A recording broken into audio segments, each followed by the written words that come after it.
Hello! Hiya, very high grade. Could you guys let me know how the audio is? Can you hear me? Can you hear the game? Is game too loud? Been sleeping since class ended? That's okay, it happens. Hopefully you got some good rest. Okay, maybe a bit loud. I can fix that. Is that better?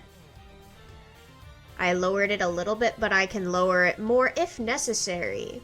Edgeworth, here we come indeed. I'm so excited. I turned the game on like 10 minutes before I pressed go live, and I've been listening to this opening soundtrack ever since.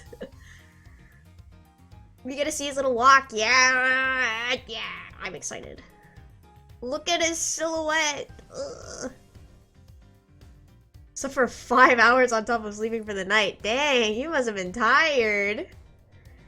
That's okay. It'd be like that sometimes. Okay. I'm gonna make sure...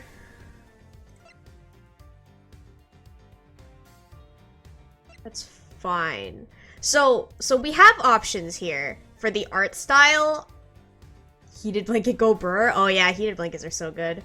I'm thinking we do HD sprites, because as much as I love the little pixels, we'll see the characters better this way.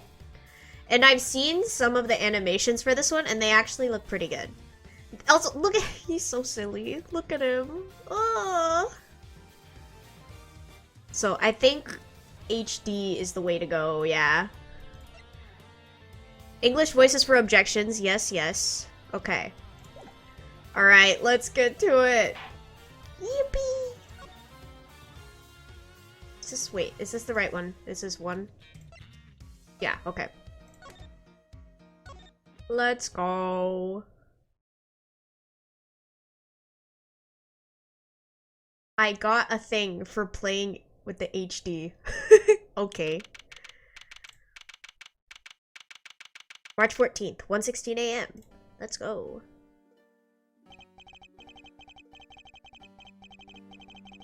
To make sure the defendant is found guilty, what other choice do I have?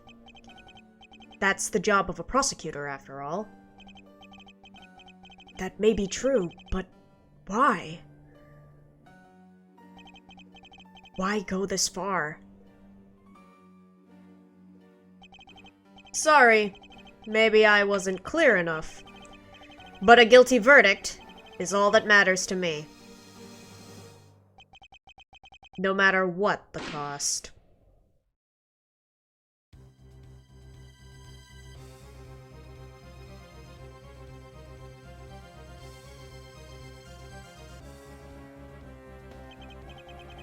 I'm a prodigy among prosecutors.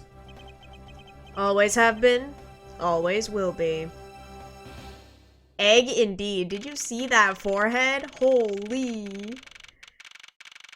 Alright. Prosecutors building 12th floor hallway. I can read. I misspelled Edgeworth today too. I'm going through it. It's Jim! Yeah.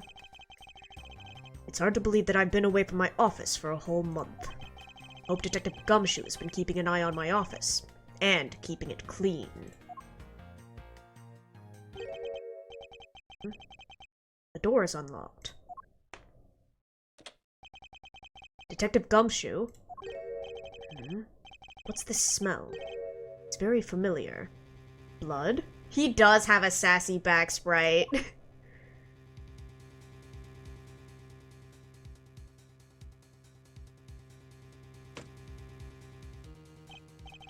What the? What's the meaning of this?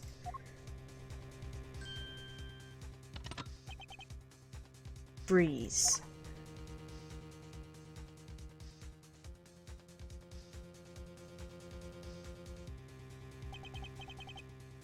Identify yourself. Shut up. Got some nerve committing murder in a prosecutor's office.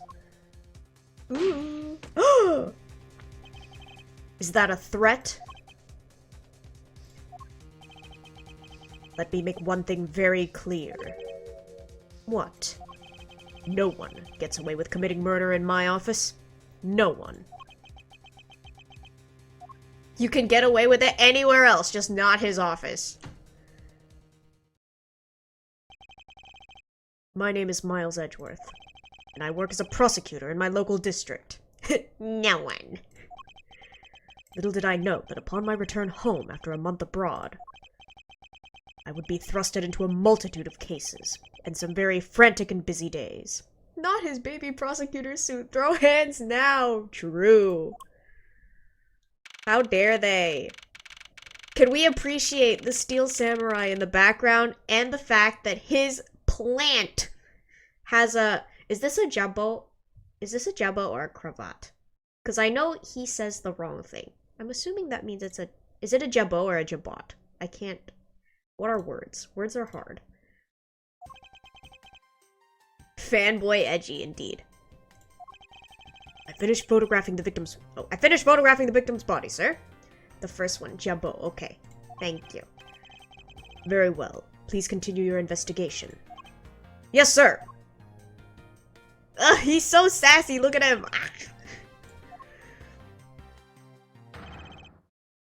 Ah!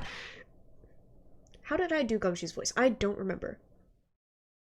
Mr. Edgeworth, sir. Are you okay, sir? Keep it down, detective. This is a crime scene. Gumshoe! Look at him! When I heard that a murder had taken place in your office, I ran up here straight away.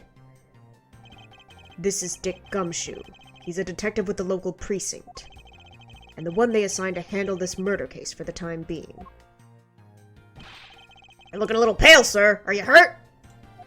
No, I'm perfectly fine. However... Ah! Look what they did to your office!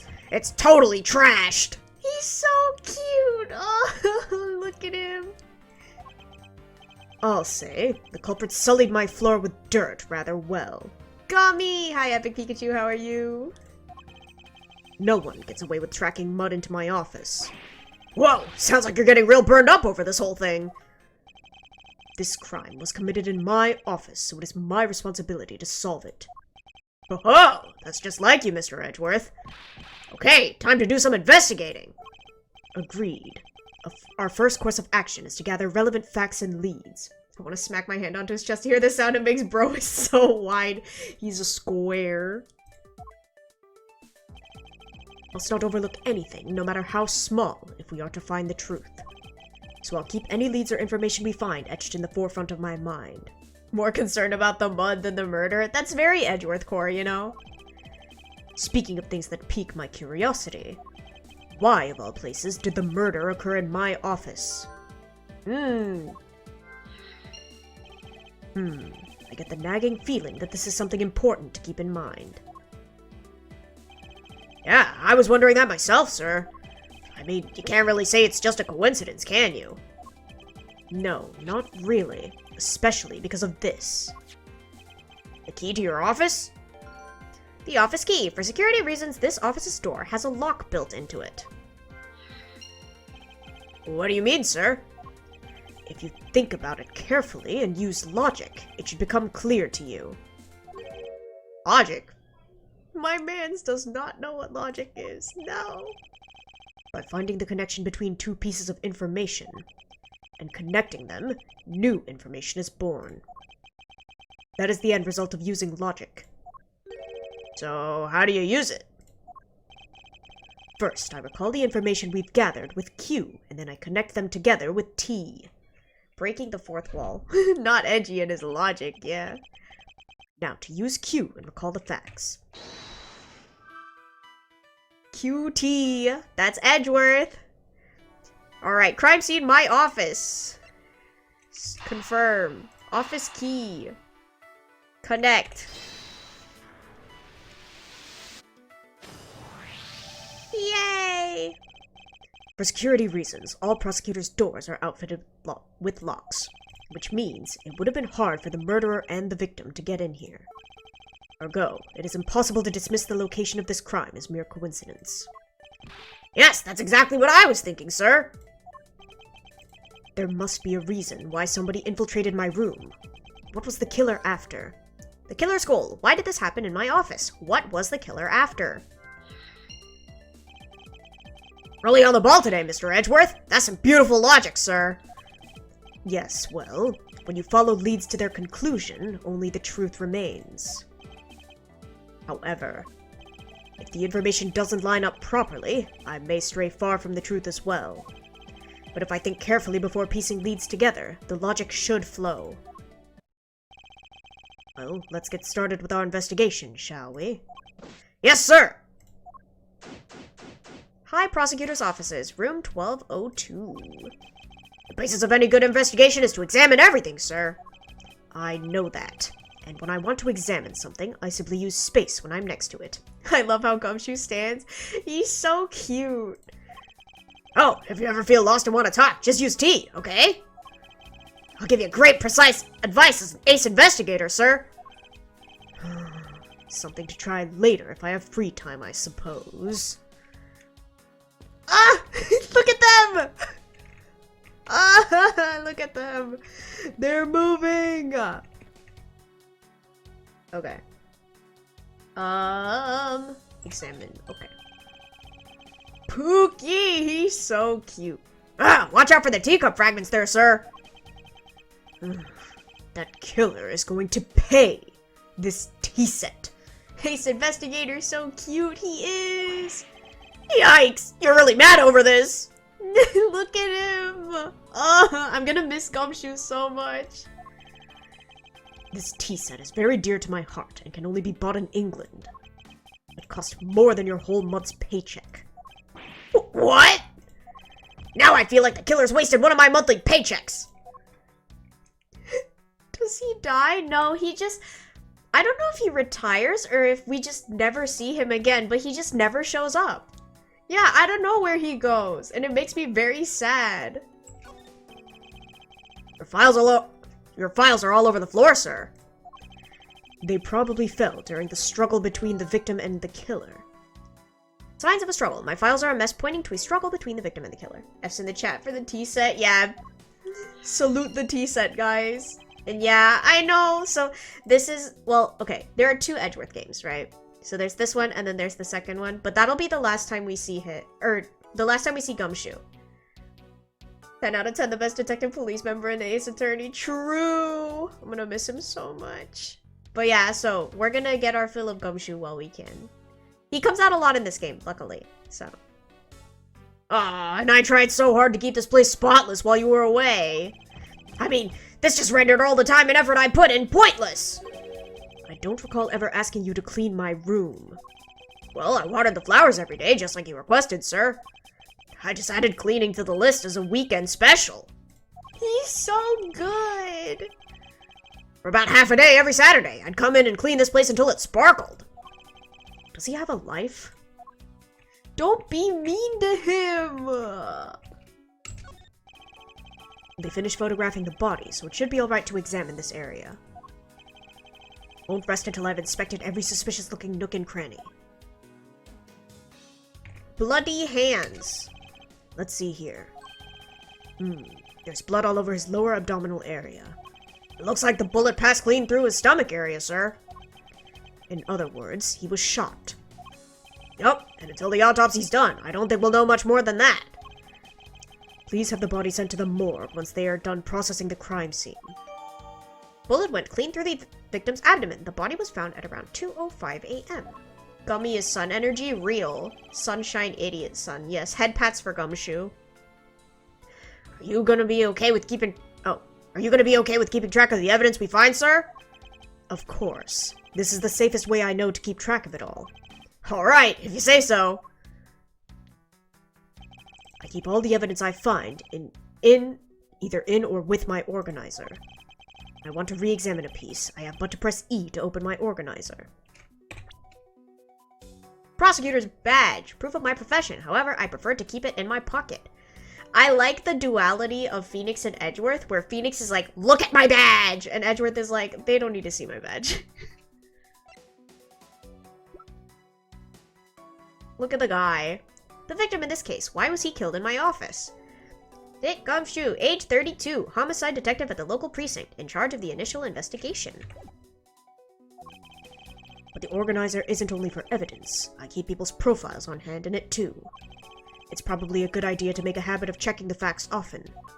Hello, Richard. Indeed, Richard Gumshoe. What do we have here? Hey, I think I've seen one of these before. It's a police badge, detective.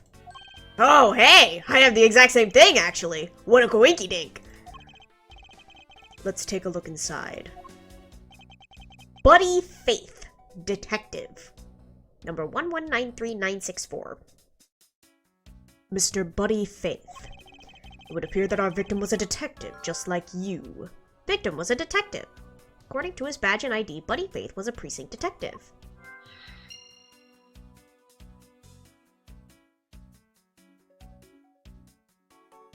Newspaper boy looking? Yeah. I don't believe it! I packed those files on the shelf so tight! That not even an earthquake could have made them fall off, but just look at them! At this rate, the rest of the files won't be able to withstand an At this rate, the rest of the files won't be able to withstand an earthquake at all! A problem, to be sure. Well, once the investigation is over, we'll put them back up on the shelf. We're gonna ignore this. I see. I see, Edgeworth. I see. I think that's it. Okay. Why? Just why? Ouch! They even knocked over your chess set! I had it all set up, ready for when you got back. I figured we could play a few games. I had no idea you were interested in chess.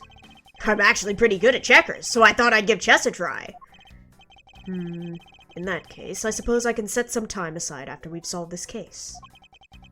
Though I don't expect the games to tax my mental acuity much. That's so mean! What have we here? Could this perhaps be the murder weapon? Gumshoe's like a little duckling with edgy. I know! Just a little guy. If so, it would mean that the killer made their escape after disposing of their gun here. I think I've seen one of these before. He's baby. Care to enlighten me as to where? Oh, that was Gumshoe. Oh, I know! I was issued the exact same model! I think. Detective. I don't really like guns all that much. I mean, they're really dangerous. But now that I think about it, you do see this model around the precinct a lot, sir. I don't use mine much except in emergencies, so that's why I didn't recognize it. So it's the same type of revolver as the ones used by the precinct's detectives. Revolver found at the crime scene is the same model as those used by precinct detectives. I seem to have gathered a few pieces of pertinent information. Now to calmly use some logic and figure out if any of them are connected to each other. Alright, logic time! Victim was a detective. Revolver.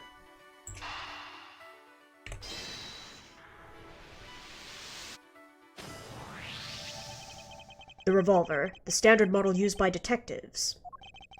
Would it have belonged to our recently departed? Detective Gumshoe, could you please thoroughly check the victim's body one more time? What happens if you connect them wrong? You lose a life. There's like an HP bar in the upper left corner, and you lose a little bit of it every time you get it wrong. Yeah. It's like submitting something wrong in a trial, because in this game, you don't really do trials. There are a couple, but not a lot, since you're playing the prosecutor this time. So this game is called Investigations for a reason. We do a lot of investigating, very little actual trials. So it's different, but it's similar. You'll see. Yes, sir. On it now, sir. Excuse me, pal. Let's see. What do we got here? Mr. Edgeworth, sir. This guy's wearing a gun holster. So it appears that our killer somehow managed to take the victim's gun from him. Victim's revolver. It can be assumed that this gun is the murder weapon. It was issued to the victim. Let's see what else we can find out about this revolver. As I always say, you gotta look really carefully at each piece of evidence. Arrow keys to rotate. There's no such thing as a bad angle. Q and E to zoom in and out. Okay, I got it. Oh, I could just drag it. Okay. It looks like only one round was fired from this. Wow, so the killer killed the Vic with just one shot after wresting the gun from him? Sounds like the guy knew how to handle a gun, huh, Mr. Edgeworth? We have no more proof for now, but that's a distinct possibility. I guess this is about all we're going to find out. We should send the body to Jim! Why, oh why? How could this have happened to a guy like you? Are you alright? Don't touch me! Leave me alone! Just let me be, sir. Sorry, but I can't do that. The investigation is still ongoing, so please refrain from touching the body. The body? The body! Don't talk about him like he's just some lump of flesh! Look at him. Jim looks like he's just turned in for the night. Sure. Just in a bloodstained suit, pal. Where are my manners? Aren't you that prosecutor? Why, yes I am. I'm Jacques Portsman, prosecutor. Egg! Jim here was my partner in crime bustin'. I'm Miles Edgeworth, and like you, I'm also a prosecutor. Detective Dip Gumshoe, sir. So you're Miles Edgeworth. I guess this is your office? Yes, that is correct. Then it was you! You're the one who killed Jim! Hey, don't go around jumping to conclusions, pal. Just calm down, okay? I will not! I know how things work around here. Not a sharp one, is he? I mean, eggs are round, so... High prosecutor's office doors all have locks built into them. And only the owner of the office has the key to his or her own office door. That is correct. However, I was not the one who killed your partner. Yeah, Mr. Edgeworth's been overseas on a business trip this whole time, pal. And the key to the door was with me the entire time, okay? So the only one who could get in here was me. Ho ho ho ho! Gumshoe. Wait. That means... I'm not sure what that means. So it was you then! You're Jim's killer! No way, pal! You got it all wrong! Where did bro go overseas? Maybe Europe. Maybe he wanted to get a new tea set. Though, I don't know why, since his old one wasn't broken until now. But, I don't know. Everyone calm down. Mr. Portsman, correct? If you are a real prosecutor, you should know to stay collected. Yeah! Visiting from Riston, true! They would get along. Except maybe Layton would hurt Edgeworth's pride a little bit, but like, you know. I'm fully confident that Professor Layton is so much smarter than Edgeworth. Sorry to say, Edgeworth, but Layton is there to hurt everyone's pride. Exactly. But in a very gentlemanly way. The investigation has only just begun. Isn't it too early to be drawing conclusions? Alright, I get the point. You're right, my mistake. I tend to get a little too hot-headed sometimes. You sure are one cool customer, though, Mr. Edgeworth. I've heard all the rumors about you. You're the great genius prosecutor. You're something of a legend, you know. Anyway, let's call a truce and work together, okay? Now how about a handshake to seal the deal? A pleasure to work with you. You guys were conducting your investigation, right? Sorry for barging in like that. Carry on then. It's your room after all. Thank you. I intend to. I just want a little more time to say goodbye to Jim. You there! Sir!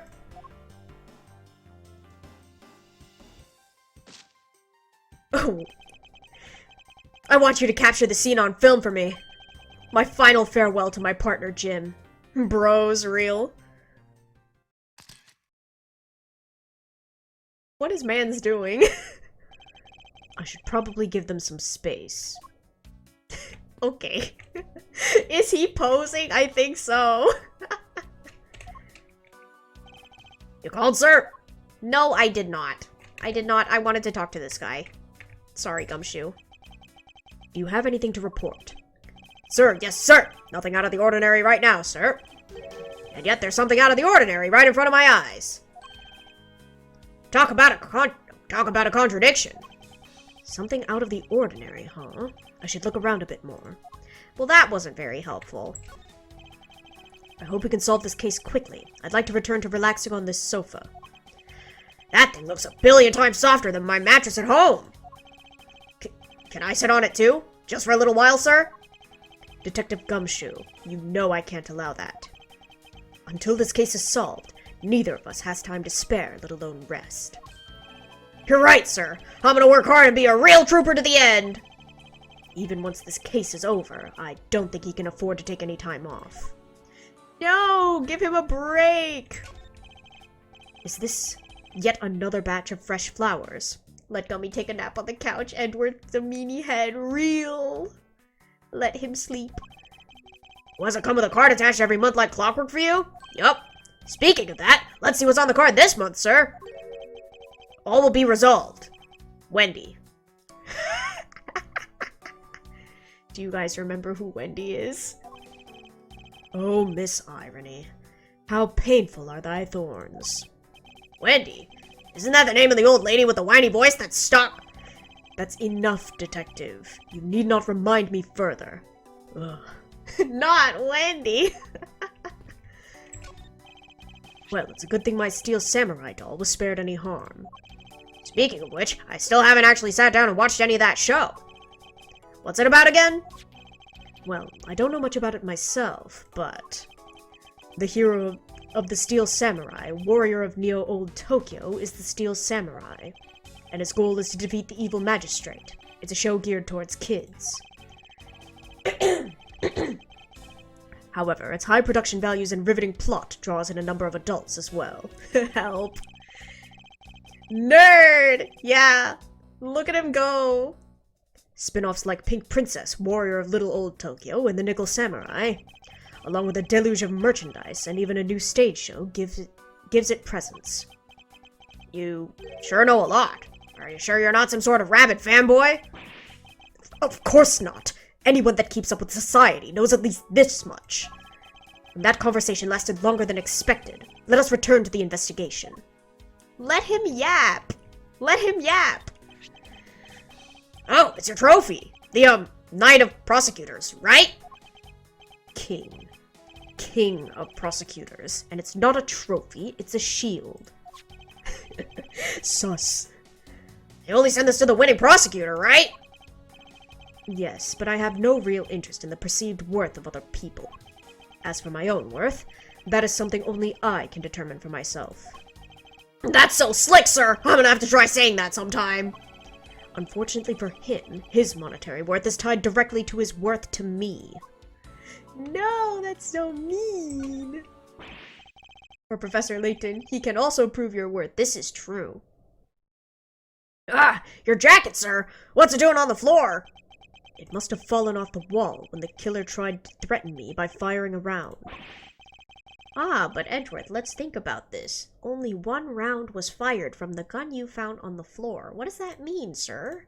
Let's think about this. So the killer not only shot the victim, but they shot your jacket as well? They dared to shoot the ultra-special jacket that you made your prosecutorial debut in? What if they'd shot through it? It would have been a disaster! Rescue the suit! Movie magic when they go over 6 rounds, true. It's not worth getting worked up over, detective. Not when there's something more here. Huh? Like what? I take it you haven't noticed it yet, detective. There is a giant contradiction right here in front of us. Really? Did I say contradiction? He must be rubbing off on me. I'm starting to sound like him. But I have my own methods, and I will conduct this investigation my way. Gummy knows the worth of that coat, my bestie! He does. Everything in Edgeworth's office has to be worth, over a certain amount. And that certain amount is Gumshoe's paycheck. Him! They never name Phoenix in this game. They never name drop him. Ever. Edgeworth refuses. Just say his name, buddy. It's not that hard. But I have my own methods, and I will conduct this investigation my way. I know what you are, Feeny. A legend. Edgeworth looks up to him.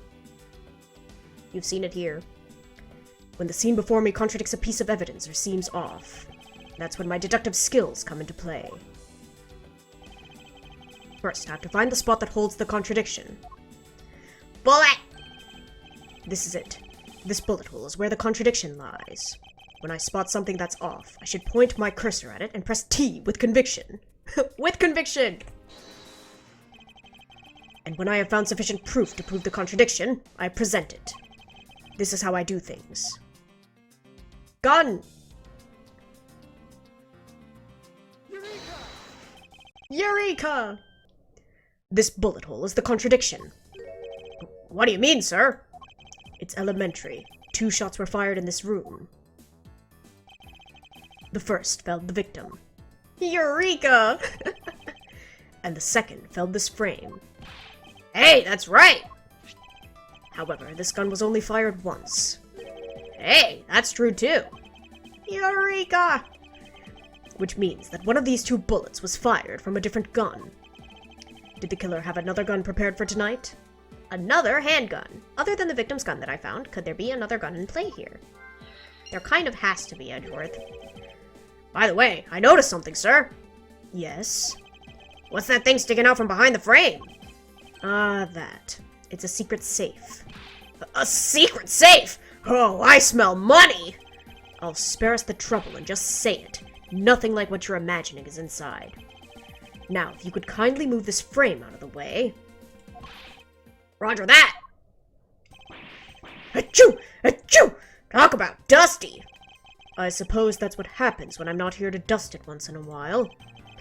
I had no idea there was a safe here. I'd have kept it clean for you, sir. So when did you put this thing in? It wasn't something I had installed personally. Every prosecutor's office has one. Really? I had no idea! Well, only prosecutors are supposed to have knowledge of their existence. Are we buffering? Are we buffering? My bitrate is fine. What's inside, Mr. Edgeworth? Right now, nothing. We only use them to store especially important evidence when a trial is in session. That's it? Talk about squashing my hopes and dreams. Oh, it's a small one? Okay. Hopefully it's okay now. Secret safe. Each prosecutor has one in their office. Only they know of them. Trial evidence use. Won't rest until I've inspected every suspicious-looking nook and cranny. He says that a lot, so I might skip reading that from now on. Now, this is odd. Found something, sir? This keypad. Don't you find it to be a bit too clean? Yeah! There's a thick layer of dust all around it, but not on the keypad itself. You there! The forensic artist? Scientist! Yes, sir! Was that Edgeworth? I cannot... Could you please dust this area for fingerprints? You got it, sir! I couldn't find, let alone lift a single print. Looks like it was wiped down well. All the fingerprints have been wiped clean. Yippee. As I thought. It appears that logic is the only way around this setback. Time to rationally and calmly connect the dots with the information we have. Lag, no! Stop lagging, please.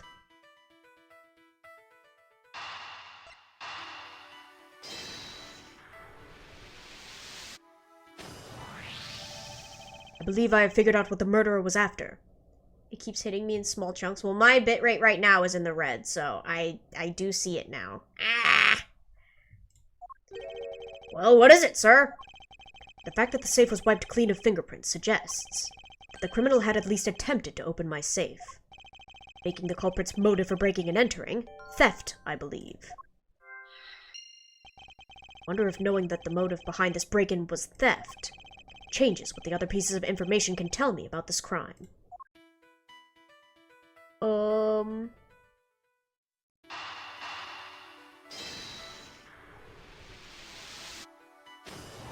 Phew. There is a possibility the files splayed on the floor are not the result of a struggle between the victim and his killer. Oh, you mean like it could be from when the killer tried to find something, sir? Precisely. We need to figure out if any of the files have been stolen. Yes, sir. I'm gonna shelve files like you've never seen before, even at a library. Sure. Let's give that a try. Oh, my bitrate is back. You guys can try refreshing now. Why do all the good ones always die young? Surely you must ponder that every once in a while, Mr. Edgeworth. No matter how much we lament, the dead will not come back to life. All we can do is search for the truth. And? So what are we supposed to do? How can we go about finding the truth? First, we calmly restore the files to their rightful place. You got it! Here, let me help! So this file goes here, and that book goes there. You sure know a lot about where things go, despite it being Mr. Edgeworth's office. Because I'm the one who keeps it tidy, pal. Okay, done. It would appear that the murder was definitely committed here.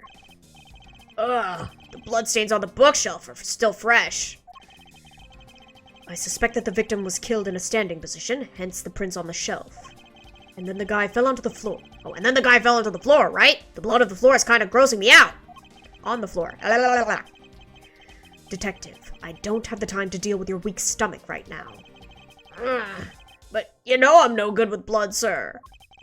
I'm certain there's something wrong with this picture. Hand. The victim's handprints. He must have tried to support himself with his hands here after being shot. There are prints on the floor, too. Oh, there are prints on the floor, too! Those must have been made when, unable to stay standing, he dropped to the floor. So this is where the bullet lodged itself after it went through the victim, huh? For the bullet to be lodged so squarely into a file spine indicates that the files were ransacked after the shooting had occurred. Then I guess the victim was moved because he was in the killer's way. It appears that the victim was in a sitting position here after being shot. Oh, so that's why the seat of the victim's pants has blood on it. That would be the logical conclusion. The killer moved the body because it was leaning against the bookshelf. The blood on this guy's pants proves that pretty well. In a sense, I suppose. See? I'm not completely useless, Mr. Edgeworth. That's wild. I put them all back just as they should be, sir. Doesn't look like anything's missing. Although, it does look like the killer moved the body to flip through my shelves. I wonder if they found what they were looking for.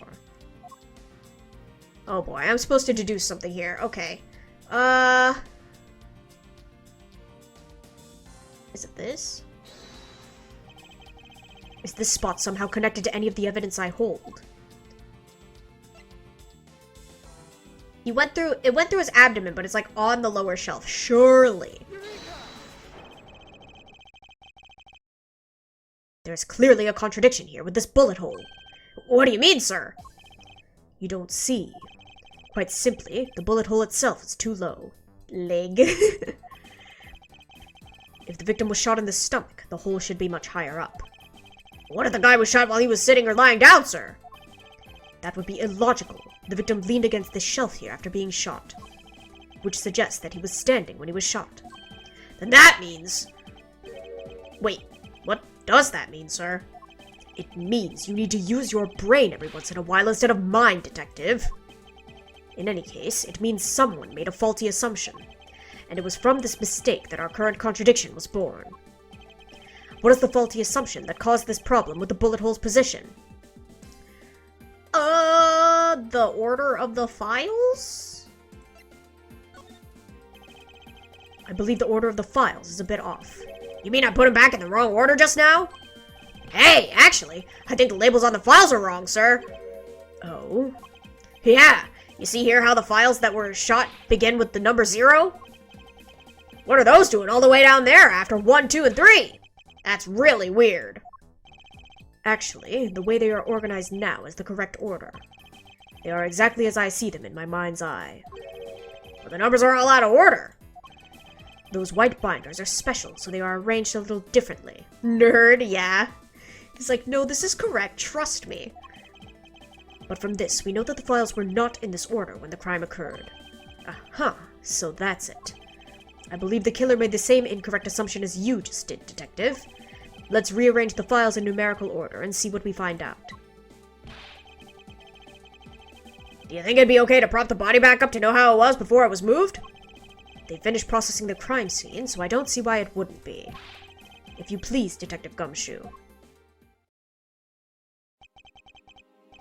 As I suspected, the bullet hole is now where it should logically be. Hey, are we gonna ignore this? Are we going to ignore this? The killer went through my files first before shooting Mr. Faith. And then put the files back in numerical order, I guess. Oh, and then put the files back in numerical order, I guess. Exactly. And then proceeded to shoot the victim. Why would someone kill a man and then look through your files one more time? Bro be writing stuff real. Puzzling indeed. The files were thrown into disarray twice. Once before and once after the crime. But why? The culprit rearranged my files twice. Once before and once after the murder. Why? Now the crime scene is as it was at the time of the murder. Time to give it another look. This is... What is that? Why does it say Gumshoe on there in blood? I'd say that's some incredibly incriminating evidence. Yes, indicative of criminal activity indeed. No, wait, there's gotta be some mistake. Mr. Edgeworth, sir, help me! Say something, sir! Not Gummy. It appears that one of my files was stolen. Is that all, sir? What about me and my situation? Is this what the killer was really after? One of the files that were written upon in blood was stolen by the culprit. Yay! Looks like Jim was able to leave us the name of his killer in the end. And this most important message managed to reach us. I'm blaming Egghead. Jim better catch these hands. How did he know to find the dead body? This is true. This is very true. He's definitely very suspicious. And like, I don't know, he keeps calling the man's Jim, but his name is Buddy Faith. Oh wait, Jacques Portsman, age 29. You're 29? A high prosecutor with this prosecutor's office. It is my first time speaking with him.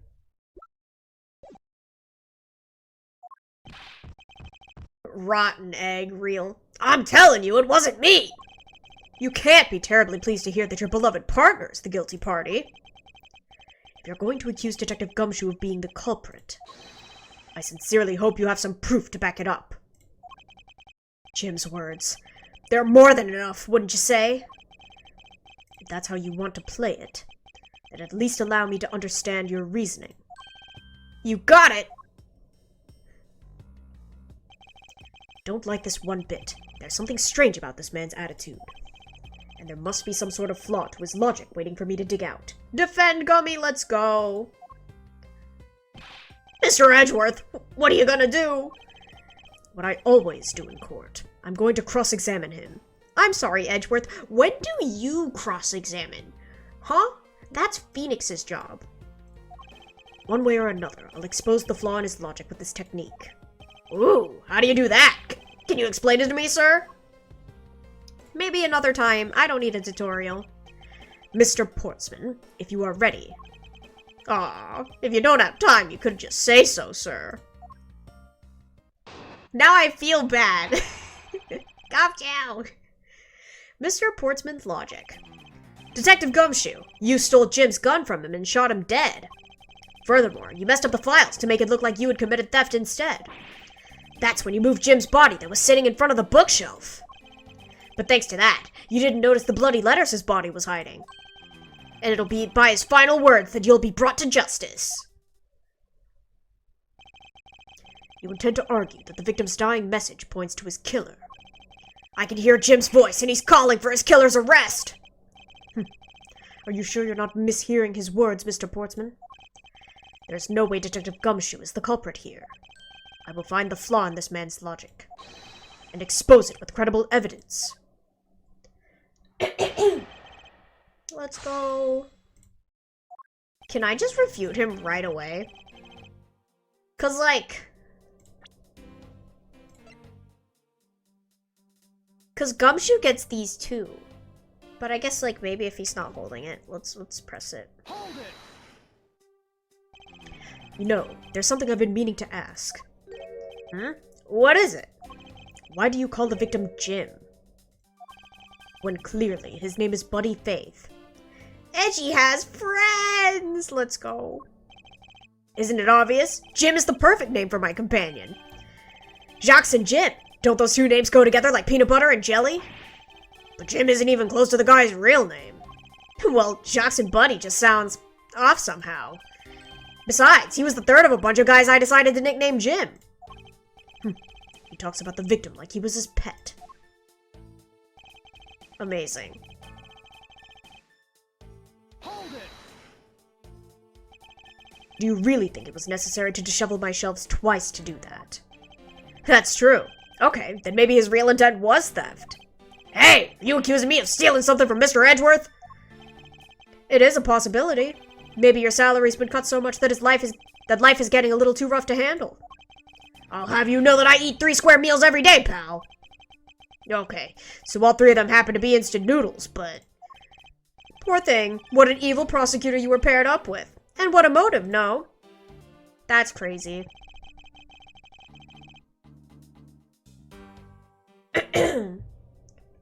Alright. Hold it.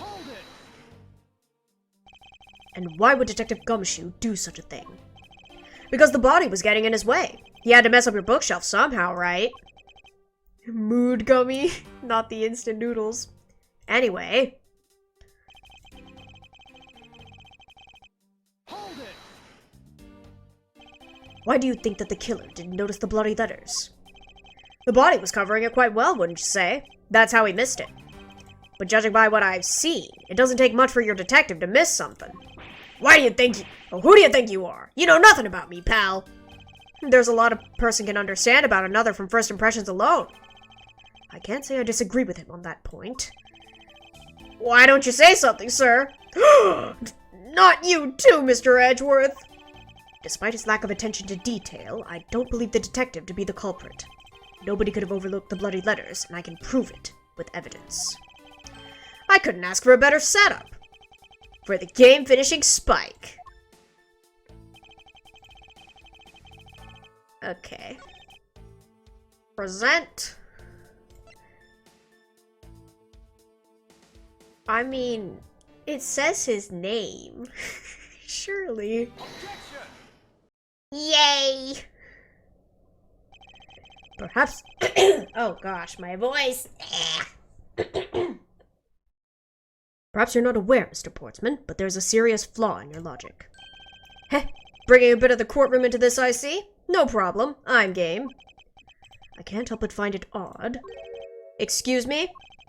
Odd that a fellow prosecutor would be brought down by the power of his own office. What are you talking about? Oh, you're joking. I get it. Ha ha ha. If you have the time to laugh, then you have the time to take another closer look at this. Do you still not see? If not, may I direct your attention to the missing file? What? That's impossible! What's impossible, Mr. Portsman? Nothing. The files on that shelf are all about a certain case. When the killer went to take the file after murdering your partner, I highly doubt they could have missed the bloody letters written on the spines. It's possible that they could have taken the file before committing the murder. I think it's pretty obvious that the file was stolen after it was written on. The missing letters in the detective's name where the file should be is proof. Yeah, I mean, the S is gone and there's only half an H. If Detective Gumshoe really was the culprit of this case, I highly doubt that even he could overlook his own name written in blood on the files. Especially as a detective who can't stand the sight of blood. Look at his face! Which means... what exactly? What does that make this dying message? It makes it the work of a criminal intent on tampering with the crime scene. That's so low! I can't believe the criminal tried to pin this whole thing on me, sir! I'm gonna get him, sir! You'll see! I'm gonna have him under arrest in no time! Well, Mr. Portsman... Brilliant! Absolutely splendid. The expressions are so good, real. Logic deserving of Olympic gold. I love that Gummy is trying. He's doing his best. I appreciate the praise, but it doesn't change the fact that your reasoning is flawed. Meh. You win some and you lose some. That's how life goes. Glad everyone is so cheery, even though I feel more dead than alive. Ah, but you know, it really is a shame. I really didn't want to have to bring this up. However... What is it this time? Are you still after me, pal? Humor me for a second. Who has the key to this office? That would be me. Mr. Edgeworth just proved that I'm innocent, pal.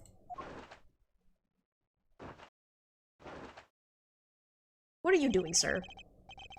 That's absolutely right, and I acknowledge your innocence. Then why do I sense that you still have something to say?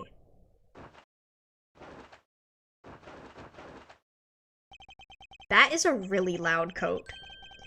Well, I was thinking. Did you know there's one other person with the key to this office? One other person? Hey, you there! Yes, sir. What is it, sir? Would you kindly fetch and escort that lovely young lady here for me? Lady. The girl's a member of this building's security. Think of her as a material witness. Security? Did you say security? No. Stop it, pal! Don't! What's wrong with him all of a sudden? I believe she needs no introduction. I've called upon Miss Maggie Bird, a member of security. The Blue Badger shirt! Detective Gumshoe, sir. Maggie! Zesty Egg is crazy. Miss Bird is the security guard on watch tonight. I see. And your point is?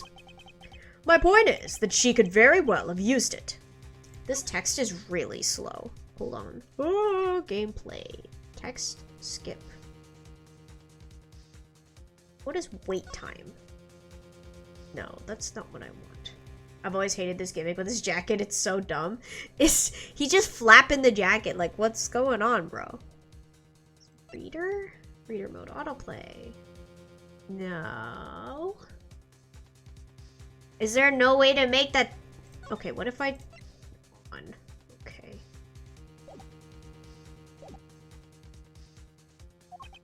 And by it, I mean the master key, which can open all the office doors in the building. What? If you're not the guilty party, Detective Gumshoe, then the only other person with access to this room is Miss Bird. How dare you! I would never sneak into someone's room! That's right. I refuse to believe that Maggie's the culprit, pal. It was me. That's right. I did it. Can we take that as a confession, Detective? No, well, it wasn't really me. But it definitely wasn't Maggie, pal. So yeah, it was me. If it was, you'd have no problems with that, right? Please refrain from flying off the handle, Detective. There's no need for such theatrics. Listen to your boss, Detective. He understands what I'm saying here. That girl is the only one who could have committed the crime, and for one simple reason. Dummy gummy, no. Reason for suspicion. It's pretty obvious that Miss Bird snuck into your room using the master key. I mean, if Detective Gumshoe isn't the one who opened the door, then that leaves only Miss Bird as our prime suspect. On top of which, she knows our good detective, doesn't she? Making it all the more probable that she was the one who faked the dying message. No one thinks you're cool, Egghead. We all know you're a loser. True. No one likes him. So you're saying she used the master key? This can open every office door. Its use is controlled by security staff. Okay. Incredibly incriminating evidence, wouldn't you say? That's what you claimed about the evidence earlier as well. That was then and this is now. The flow of a good match always changes during a rally. It's all about your reflexes and reaction time, especially for an athlete like me. I wonder if there was anyone else other than Miss Bird who could have used the master key. It seems that the only way to get Mr. Portsman to give me more details is to press him. Press. Hold it! Are you sure Miss Bird is the only member of security who could have used the master key? There's only one person on staff at this time of night, and tonight, she's it. Okay, react to me punching you in the face, real. There's a big old target right on his forehead. Isn't that right, Miss Bird? That's, true. But I wasn't able to use the master key at the time of the crime, sir. Wasn't able to? What is that supposed to mean? Yes, yes, moving on. I'd hate to get sidetracked by something unrelated. What do you mean unrelated? I want to hear what she has to say, pal.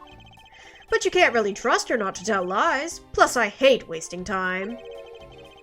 Should I hear Miss Bird out? Yes!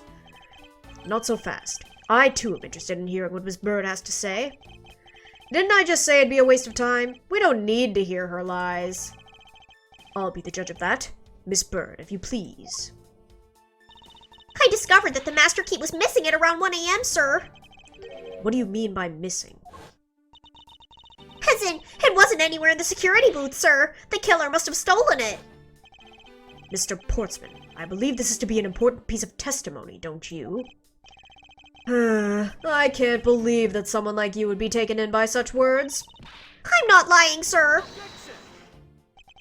If that's the case, then I'd like to know why you have the master key now. I don't quite know. It just reappeared all of a sudden, sir. A likely story. And where's your proof that the key was stolen to begin with? I bet you just forgot where you put it and then found it again. I never lose things. I can practically guarantee that. With me, if something disappears, it's usually because someone stole it. Yeah, pal. Trust me. You don't want to test just how bad her luck is. Unfortunately, I can't deem this piece of testimony as conclusive. Glad you agree, Mr. Edgeworth. But...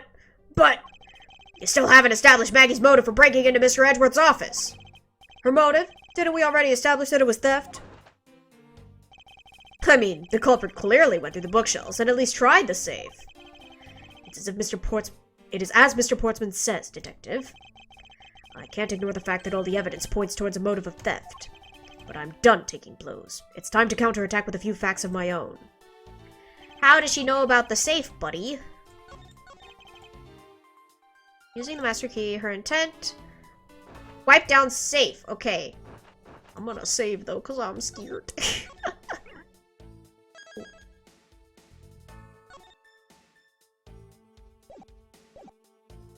I don't blame Edgy for always having an attitude. He really does deal with idiots. This is true.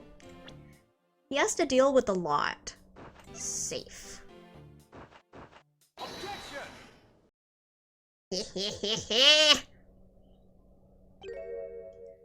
Do you wish to continue insisting that Miss Bird was set on stealing something? Why not? It's the truth, after all. It was also by your logic that we came into the whole thievery conclusion anyway. That may be, but you must also be aware of the fact that the safe is a secret safe, the existence of which is only privy to prosecutors. Ah! I find it a little hard to believe that a hidden safe was a part of our cunning plan.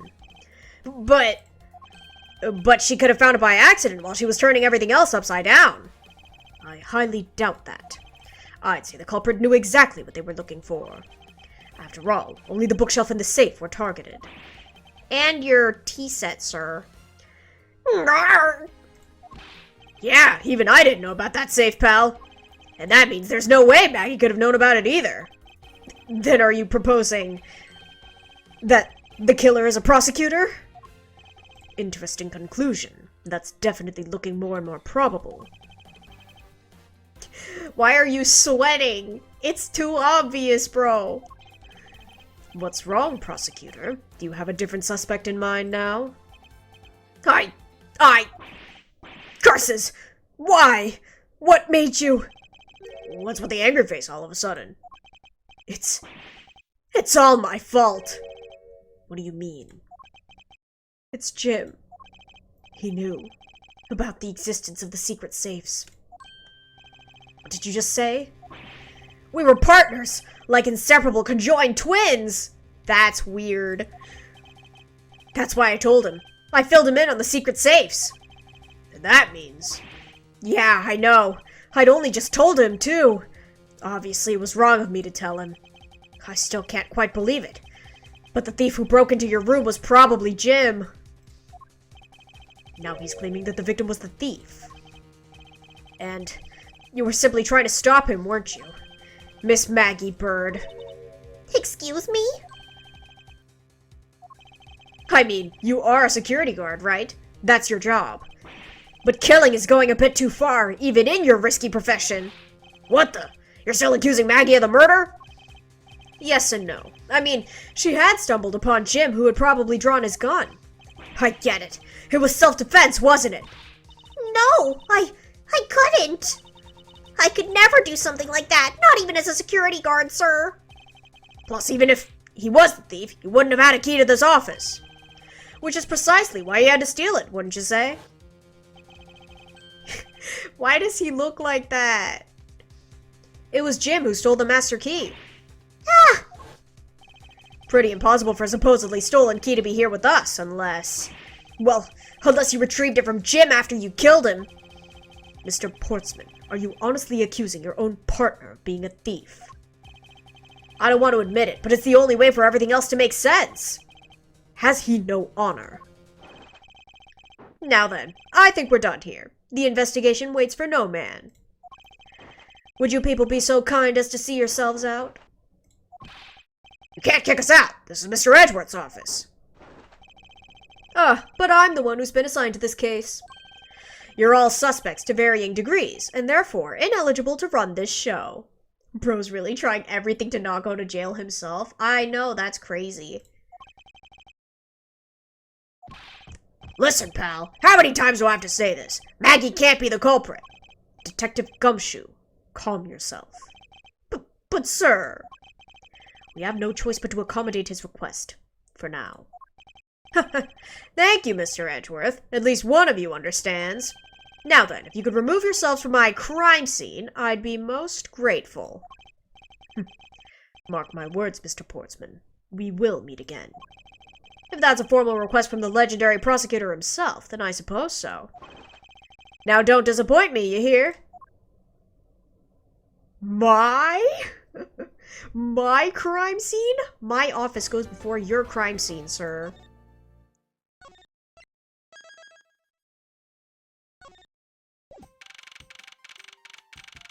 There's a basketball in the hallway. What's with that prosecutor? I can't believe how rude he was. It was unbelievable. Please maintain your professionalism, detective. I'm gonna find some real solid evidence proving Maggie's innocence. You'll see, sir. But we've been kicked out of the crime scene, sir. True. So then, what now? Looks like my life's fallen into yet another gigantic ditch. Do not despair, Miss Bird. We can overcome this as well. There are many other places and things we should be looking into anyway. Yeah, really, sir? For example, this hallway. The linchpin of his argument against Miss Bird is related to the master key. In that case, this hallway is the perfect place to look for more information regarding the mystery surrounding my door. Let's go. Ball. What's a basketball doing here? That's Mr. Portsman's prized possession. Oh, what is a basketball doing here? That's Mr. Portsman's prized possession, sir. I heard he also plays soccer, dodgeball, and even tennis. His prized possession, and it's lying in the middle of the hallway. Whack. And not a single one of those sports is suitable to be played in a hallway. Look who it is! Ah! Look at him! Also, Spinworth. Do we like Spinworth?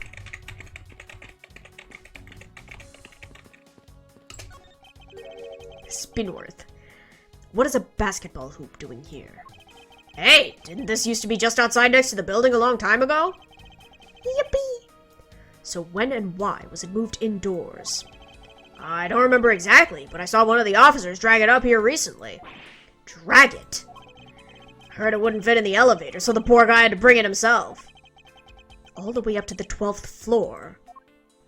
Pay him! Oh my gosh. It looks like you're in quite the pinch, Mr. Edgeworth. To be sure, a murder within the walls of the prosecutor's office is no trifling matter. We must find, apprehend, and punish the killer accordingly post-haste. I love that Edgy canonically doesn't talk to his co-workers, I know. Sounds like a messy case you've got on your hands. If you ever feel lost or need some advice, my door is always open. How gracious. I will keep your offer in mind. Who is this guy again? No! Poor Payne. Is everything alright? Yes, sir. If you must know, I weighed myself this morning, and I'm finally at 154 pounds. Edgeworth be like, I'm surrounded by idiots. He's also like, who are these people? Congratulations, but I was asking about this hallway in this room. Oh, everything's okay, sir.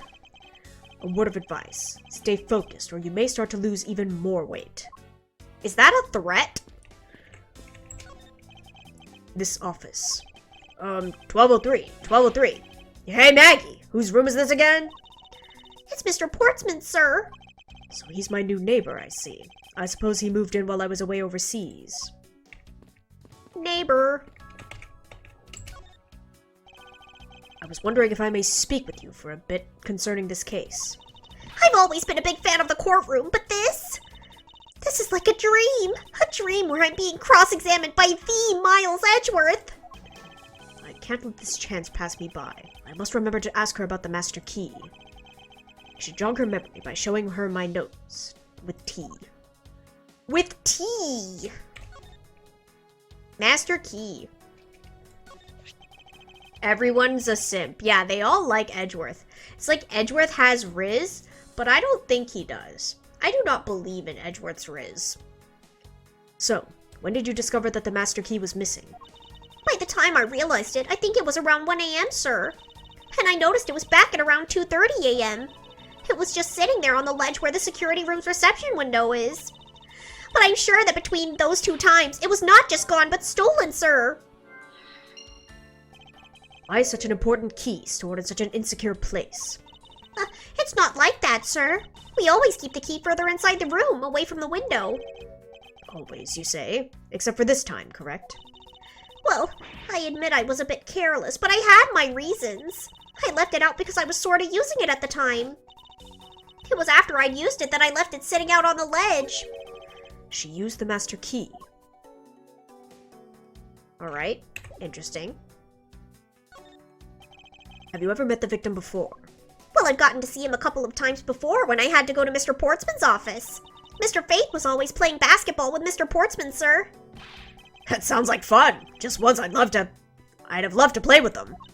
It sounds fun, but the only person ever taking a shot was Mr. Portsman. All Mr. Faith ever did was pass him the ball, sir. On second thought, I don't think I'd have fit in all that well with them. Wild. What did you mean by you used the master key? Oh, I had to use it to open the door for this prosecutor who'd forgotten his key. I mean, it's my job as a security guard, right? Ah! What is it? That's right, I just remembered. The prosecutor who forgot his key. It was Mr. Portsman, sir. What? Please tell me more, Miss Bird. Quickly.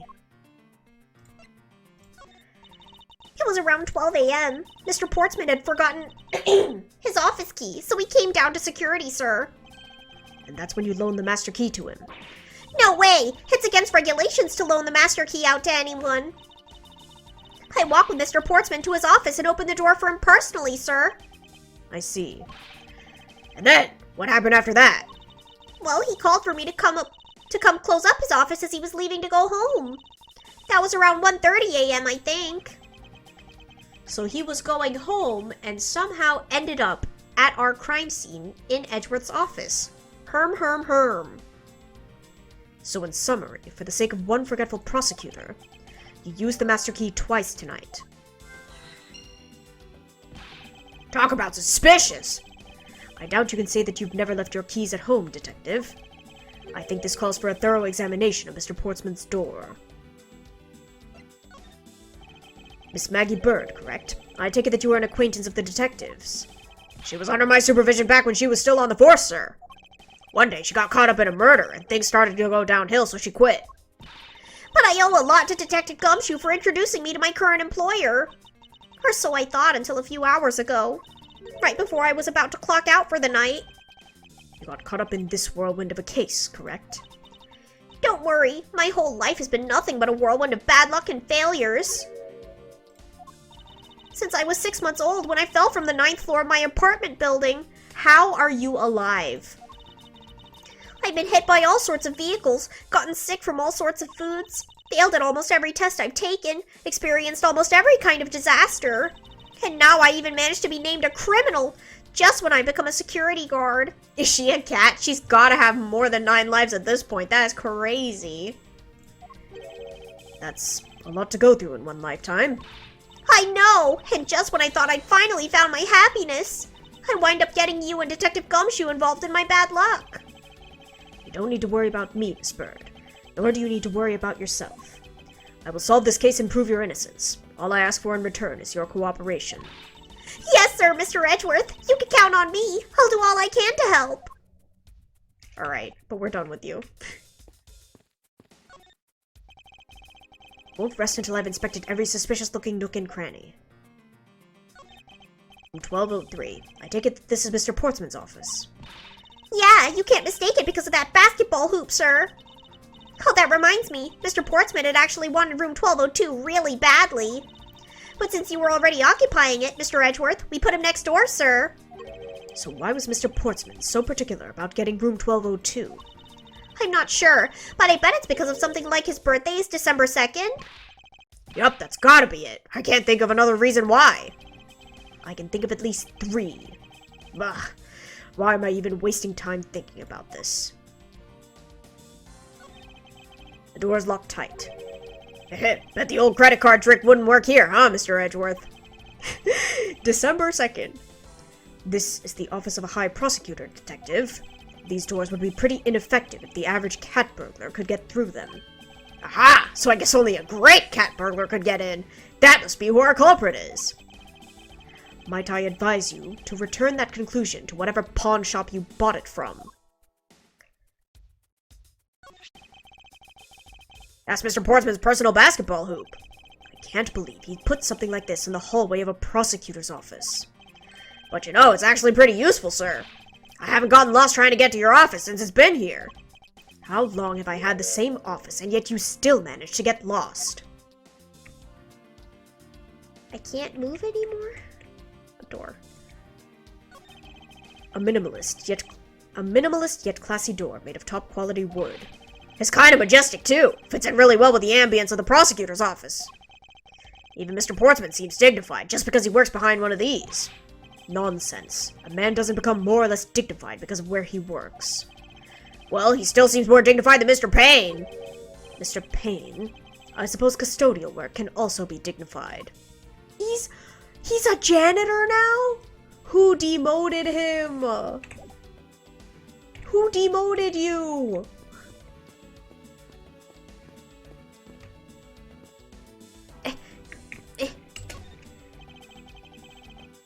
Look! There's something here, Edgeworth! It's... Ah! Isn't that the missing 0 series file, sir?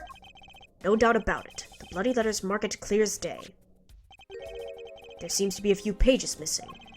Our thief only took what was necessary and left the rest behind. So what are these 0 files about, sir? I guess they've got something worth stealing in them, huh? Not particularly. It's just a collection of court case files. However, the cases within these files are not mine. Huh? They belong to the High Prosecutor that used to occupy my current office. I have my reasons, but let's just say I was charged with keeping them as they were.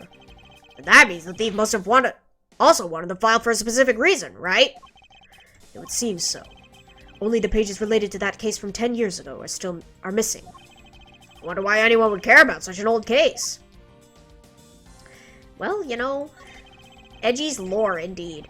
A well-crafted, high-quality sofa for visitors. The stitching is excellent. Talk about a luxury waiting area. These babies are also great for napping, you know. You would sleep even out here, detective. In a hallway. Whenever I do, I always wind up dreaming about giving testimony up on the stand. But it always ends the same way. Me getting trounced by a lawyer. Isn't that awful? Maybe I should give it a try sometime. To envision myself winning, naturally. Buddy.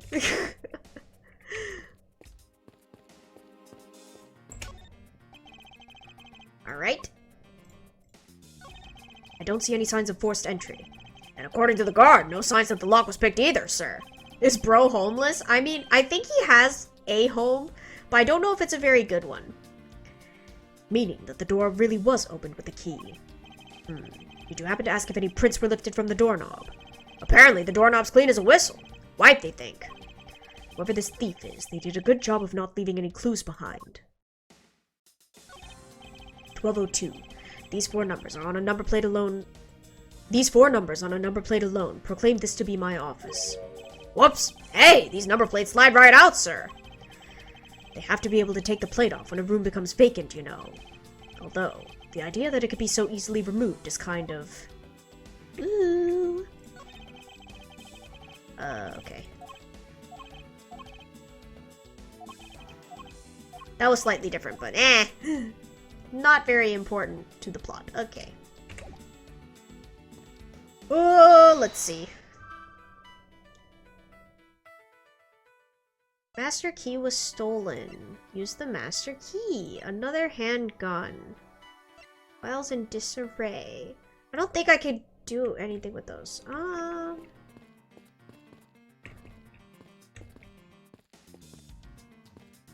Check that. I checked that. I checked that. Oh, there's still something here. Wait, hold on. Wait, I checked this area earlier? Huh? Yeah, I checked that. This? I bet the thief's not under here. I guess there isn't enough space for anyone to hide under here anyway. I love how geometric some of the art is. Yeah, it's really nice. I mean, if someone could contort themselves to fit, I'd be really impressed. Sounds to me like somebody's already tried at least once before.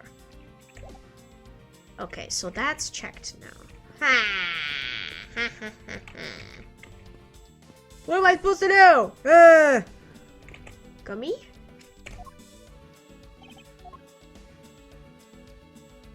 I don't think that's... okay. Okay, well... we ball.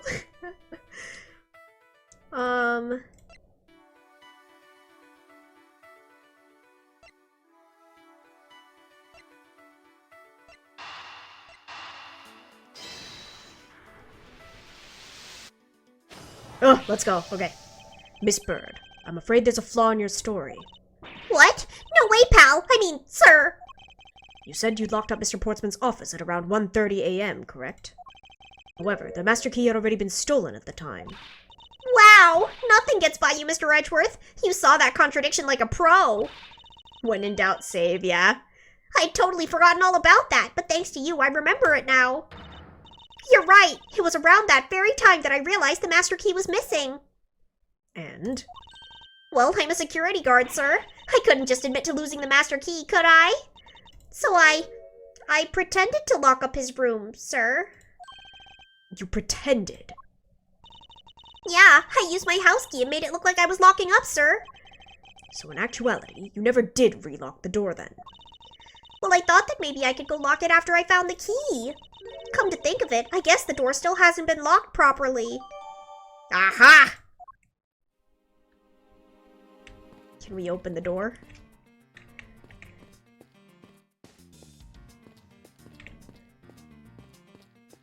Huh? Is that... Do I have to connect the other two?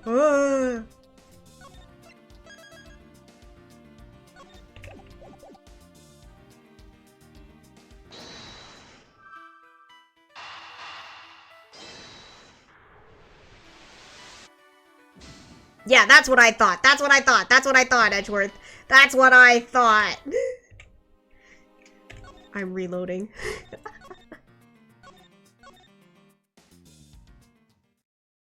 What am I supposed to do? Do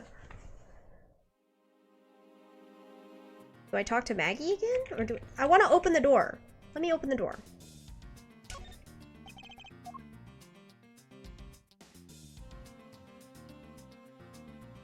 Deduce.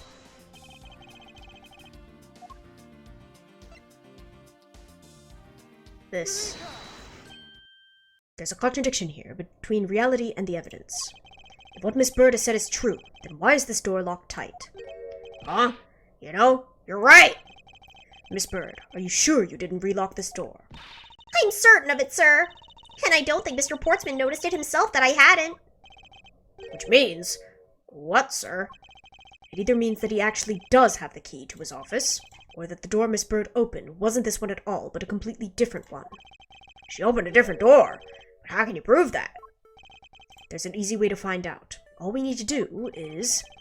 we need to examine these. Prints on the number plate. The prints on the number plate. They will tell us all we need to know. Everything? Really? Like what, sir? No! What do you mean? The what? Hold on. Well, we'll know for sure that Detective Gumshoe's dinner will only consist of instant noodles. What? What? Was that supposed to be a joke to cheer me up, Mr. Edgeworth? Yes, that's it. Now then, we should get back to doing what we need to do, and that is... Okay, fine. Prints on the doorknob.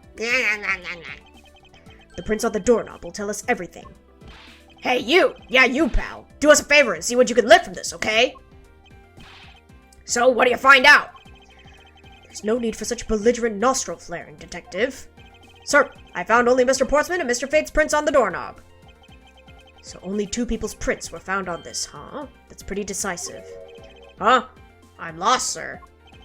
Thinking logically, a certain other person's prints should be on the knob as well. Now then, whose prints should also be on this knob? Take that! She's 23?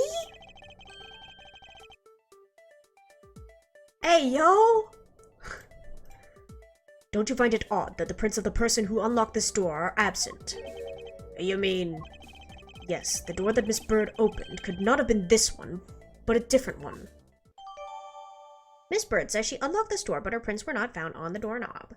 Yay! What have we here? Square!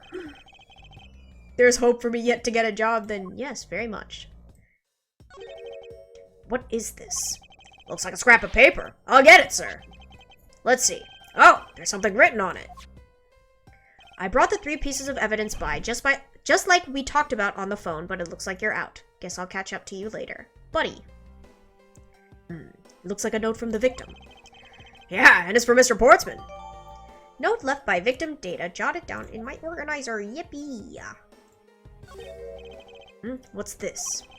What are you looking at, sir? Oh, hey! How about a game?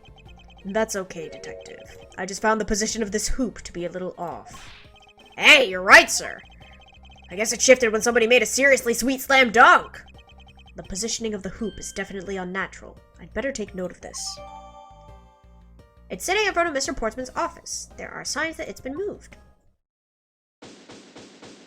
Yippee! They gave me my lives back. Let's go. That's a lot of lives. They're really generous. Poking around this hallway has actually paid off quite handsomely. Huh? How so, sir?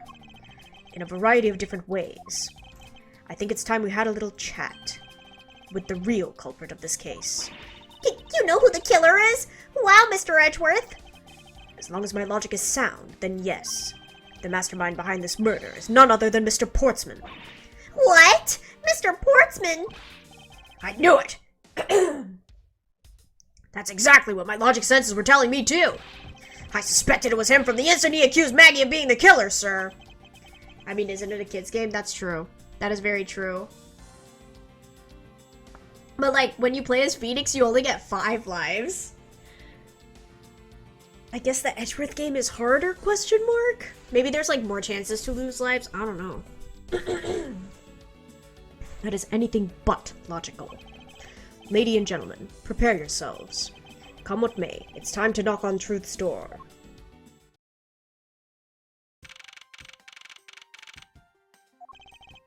Mr. Portsman, I finished processing the bloodied letter, sir. All right, let me take a gander at it. Pass it here. They're besties. Okay, looking good. You there, take good care of this. Grah! No! It hit him on the head. Well, if it isn't Detective Gumshoe. End of the line for you, Portsman. We've got you now. Call off your dog, Mr. Edgeworth. Is this some kind of joke? It's no joke. We know, Mr. Jacques Portsman, that you are the guilty party in this case. He was so sad, I know. You must be pretty upset getting chased out of your own room. I'd be mad too. So I guess you can stay, if you promise to stay out of our way. You intend to hide your crime under the guise of a prosecutor doing his job. I can see right through the unsightly paper-thin mask you wear upon your cowl. Haha! Who'd have ever thought it would come to this? Actually, come to think of it, your mentor was Manfred von Karma, right? Why are you bringing him up? Why? That's a touchy subject, buddy. The legendary prosecutor who never lost a single case for 40 long years. But there was always this incessant chatter about forged evidence with that guy. Really teaches me that I gotta stay on the lookout for false accusations, you know? Are you trying to play mind games with me? Because they won't work. The only thing you should be using that mouth of yours for now is explaining yourself. Although that too will only dig your hole deeper. Either way, your game is up. Well, aren't we full of ourselves, even though you have yet to prove anything? Mr. Portsman's rebuttal. I have no idea what sort of harebrained idea you have in mind, but there's a mountain of evidence that points away from me being the culprit. Besides, how, may I ask, do you propose I unlocked your door and got in here? Look, I feel bad for doing this to you, but I've got work to do, so we're done here. The girls are fighting indeed. Sorry, but we're not finished yet. Boy, you're stubborn. I suppose you're basing your accusations on something. I'll show you what I'm basing my accusation on. With evidence. With evidence indeed. Ah. Okay. How, may I ask, do you propose I unlocked your door and got in here? Key. It's this! It's this! But it doesn't say the thing about Maggie.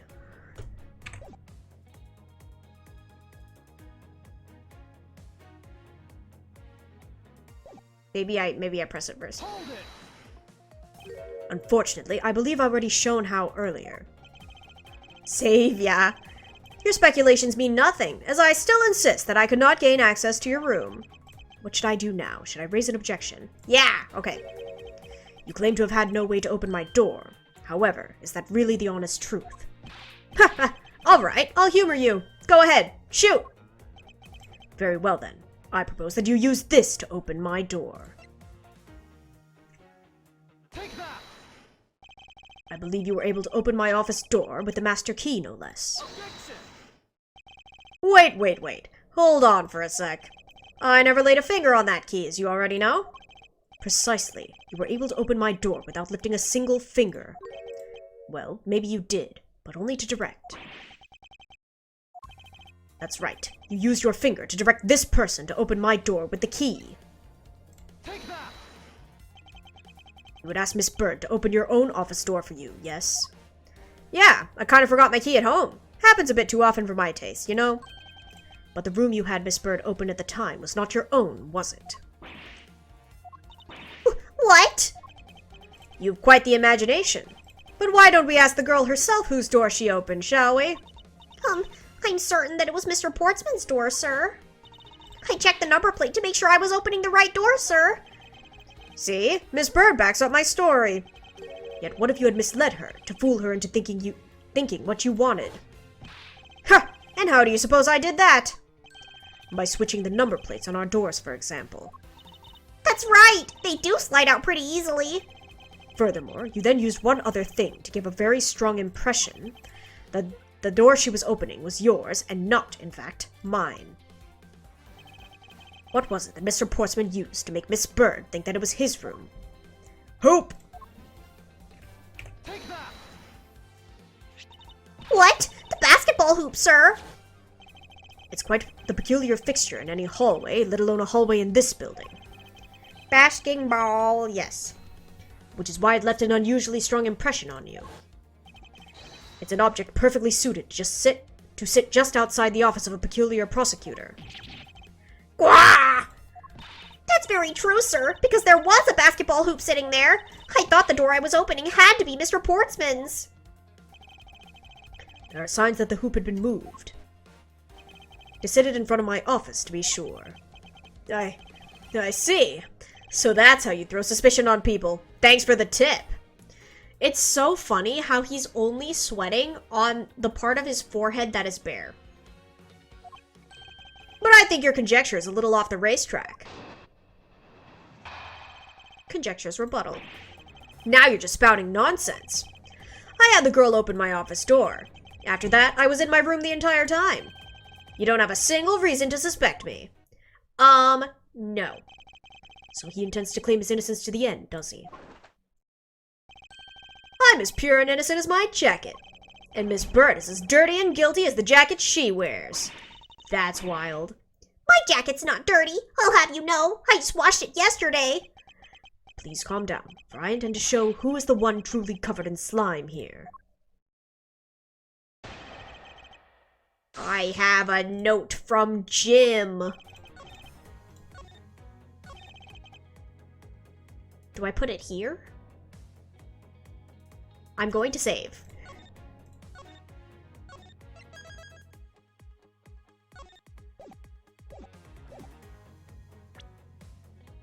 Note. No! Okay, fine. It's the other one. Eh.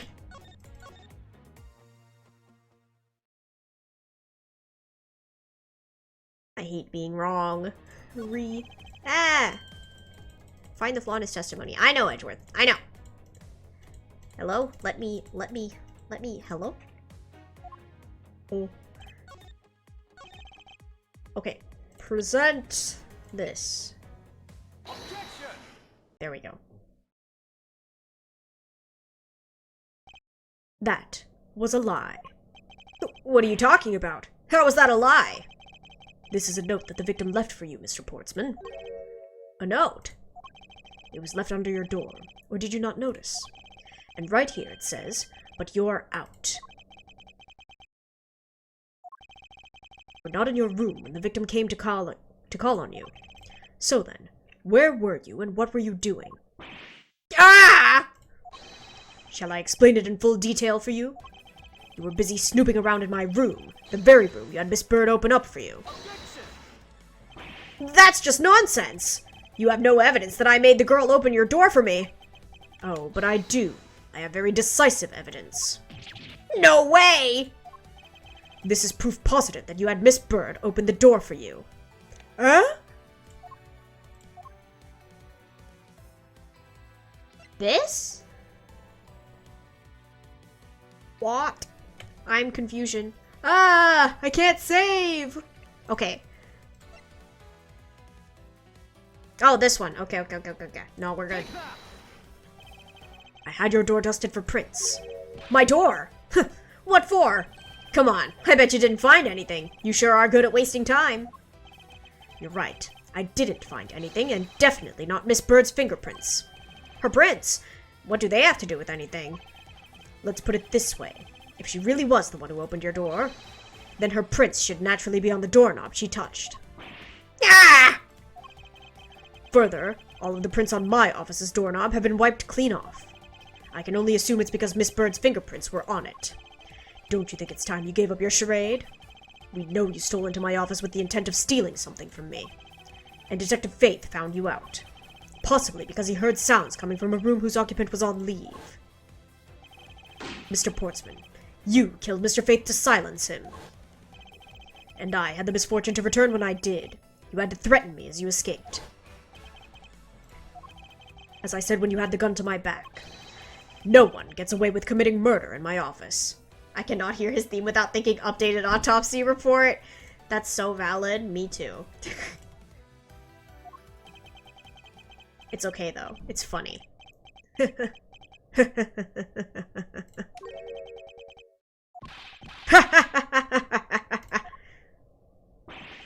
just was so funny, pal.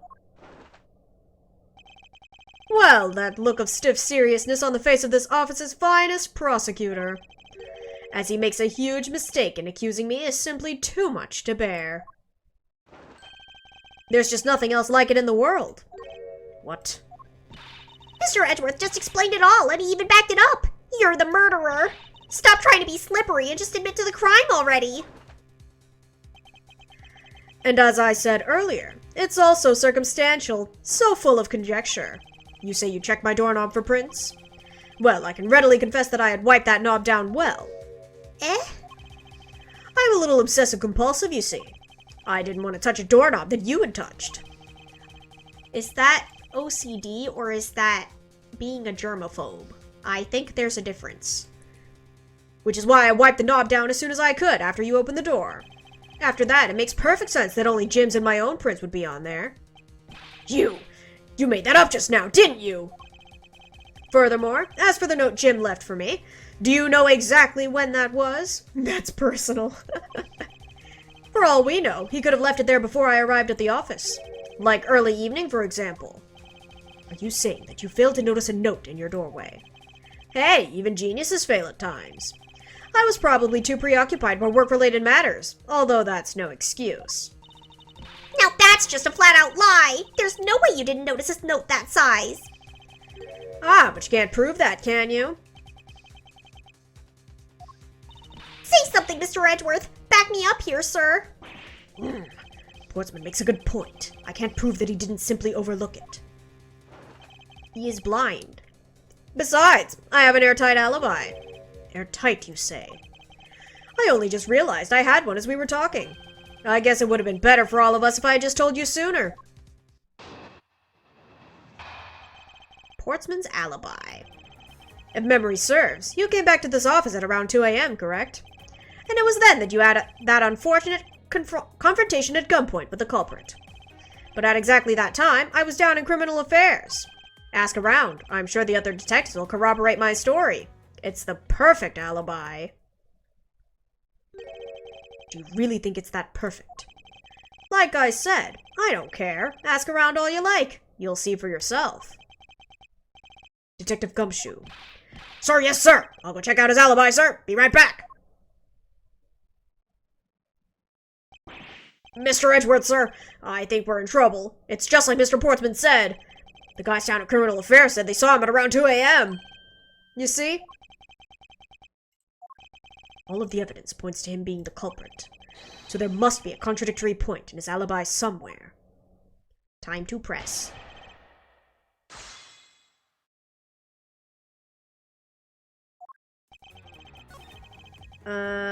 Yes. Hold it! Is as you say, however. Yes, however, you are the only one who claims to have bumped into the culprit. So tell me, did you see the person's face? Was it me who you saw? It was pitch black, so I couldn't actually see. Objection! Oh, come on now. I'm sure you saw something. Try a little harder, why don't you? I'm beginning to feel like I'm the one being interrogated here. Oh, well, it doesn't matter if you remember or not. It only matters that you ran into the culprit. Hold it! So you paid the Criminal Affairs Department a visit. Yup, right after I left the prosecutor's building, I headed straight for the precinct. Hold it! Well, we did go and ask around to confirm your testimony. And it was just as I said, right? Yes, sir. A number of detectives said that they saw you at around that time. See, I have the perfect alibi. That's the ace I had up my sleeve. Urgh. Portsman's alibi may seem perfect at first glance, but I know there's a hole in it somewhere. All I need to do is press him a little and see what comes of it. Hold it! You're correct. It was around 2 a.m. Are you sure? It's really important to me that you're spot on with the time. I remember checking my watch then, and make no mistake, it was 2. Ooh, giving testimony like a pro. Okay, so you came back to your office at 2. Impossible. He actually does have the perfect alibi. What's wrong? Why the sudden sullen look on your face? Can't you say anything back, Mr. Edgeworth? I think we've reached the end of the line, and it's time to get off this crazy train. You there. Sir. Please escort the young lady out. But remember, be gentle. Maggie! Detective Gumshoe! Is there nothing I can do? There must be a way to turn this situation around. If only I had a clue. Did I miss something that could help me cast doubt on his alibi? I need to calmly think this through one more time, and with logic.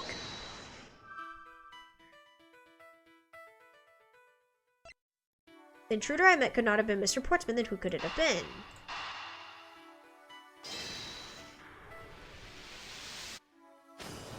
There's another person! Evidence points to the shelves being disturbed once before and once after the murder. But who is to say that the person who did it the second time is the same as the first? Which could mean that there was another person who paid a visit to my office tonight.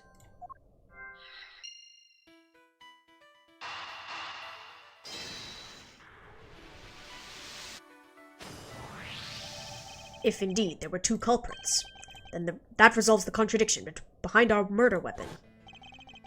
Despite the fact that there are 2 bullets here in this room. The murder weapon only shows signs of being fired once, leaving the possibility that the other bullet was fired from the other visitor's gun. Furthermore, if we suppose that the second culprit's gun was the one that was pointed at my back. Mr. Portsman, it seems that I need to amend my assumptions regarding this case. Great, so you finally come to your senses. Mr. Edgeworth! Sir, what are you saying? This has been a big misunderstanding on my part from the start. I had assumed that the person I ran into was the killer, but that may not be the case. What do you mean? The person I ran into was just your average thief. The thief? But sir, doesn't that cause some sort of contradiction in the facts? Not at all. It simply means that the killer was someone else. And it means that in actuality, 2 culprits stole into my office tonight. What do you mean, 2? It explains both why my shelves were disturbed twice and how there were 2 guns. Mr. Portsman tricked Miss Bird and gained entry into my office. Now you're just leading the argument. You still don't have any actual proof, you know. If you could please go along with my hypothetical scenario for now, Mr. Portsman. In the end, if you really are innocent, you should have nothing to worry about. Grrr. Now then, returning to my scenario, Mr. Portsman was out to steal something from me, which is why he checked my secret safe and ransacked my shelves. This is the first time. So then, this would also be when the files were put back in the wrong order, right? Correct. And then, just when he was about to look somewhere else, who should walk in but his own partner, Mr. Faith? But why did Mr. Faith come into your room, sir? He probably had business with Mr. Portsman, which is why he was in the area. But that's when he noticed sounds coming from my office, would be my guess.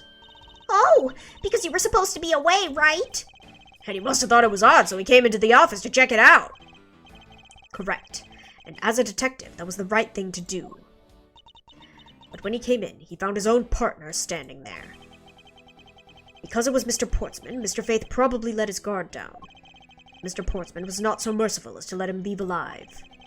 He waited for a chance and stole Mr. Faith's gun from him, and then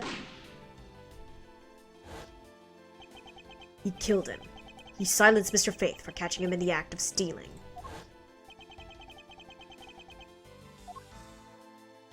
Sounds like a lack of trust between partners for me. This was the moment in which the first shot was fired, the one that landed in my files. Following that, Mr. Portsman wiped the gun down and left it behind as he made his exit. He could afford to do that because he had also left the fake dying message behind. You're such a complicated troublemaker, you know that?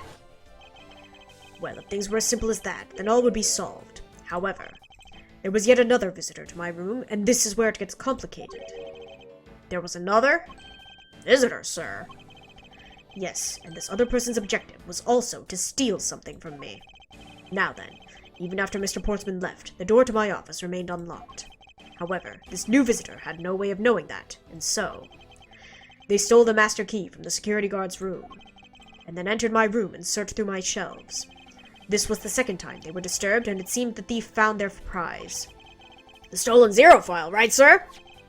Correct. Only just as the thief was about to leave with the file, I appeared. The thief threatened me with their own gun, and made their escape. The second bullet was fired during that brief encounter. So the shelves getting messed up twice and the 2 bullets. It was all because 2 different people were doing those things at 2 different times. Precisely. So now do you see, Mr. Portsman? The person I met was just a thief, and was not, in fact, Mr. Faith's killer. Your alibi for the time frame in which I ran into the other person is now irrelevant, because we now know that the murder took place during the first culprit's visit. Ha ha ha ha ha! What's so funny, pal? Absolutely splendid! Your scenario explains everything. Of course it does. It's Mr. Edgeworth, after all. But you know, it still doesn't change the fact that it's all circumstantial. Got him. Yeah, let's go. Supposing if, and that's a big if, your theory is right. It would indeed render my alibi, which has withstood scrutiny, mind you, irrelevant. But there's still one defining point of your argument for which you have no evidence. Your supposition that I was the first visitor. Mr. Edgeworth, you can't let him get away with that, sir. But he has a point. I have absolutely no proof at this point. Don't say that, sir. I don't believe this. Don't worry, Maggie. I'll do something if I must. You know something? I find your attitude to be somewhat peculiar, Mr. Edgeworth. If the person you met really was just a plain old thief, then why is that person not your main suspect? That is, if your theory is correct. My man's yaps so much. Portsman's Alibi Part 2. That thief you ran into should be a real suspect, wouldn't you say? We should be out here looking for that thief right now. They might still be nearby. I hate to repeat myself, but as I've already said, I was training in my room. Bro, it's been 3 hours. The thief is long gone. Port's yapper, exactly. And when Jim came to deliver some evidence to me, I was down at criminal affairs. So I can't be expected to know what happened around here after I left. So you think we should be out there looking for the thief? Of course. Now isn't the time to be having these dead-end discussions. I don't think it's all dead-ended. I find your alibi to be fascinating. Let's continue where we left off, shall we? Ha ha ha, look at him. I know he's lying. I know he was here at the scene of the crime. I just have to find a way to prove it. Let's go. Wait. Wouldn't you say... I hate to repeat myself, but I was training in my room. Hold it! But according to Mr. Faith's note... Hold on, I thought we already cleared that up. Didn't we say that Jim left that note for me in the early evening? If you have proof that he left it at a different time, say just before he was murdered... I don't have any, no. You see? So I insist again that I was in my office the entire time. Hold it! Why didn't you go there with Mr. Faith? Ah, that's because he said he was tired and was going to take a quick nap.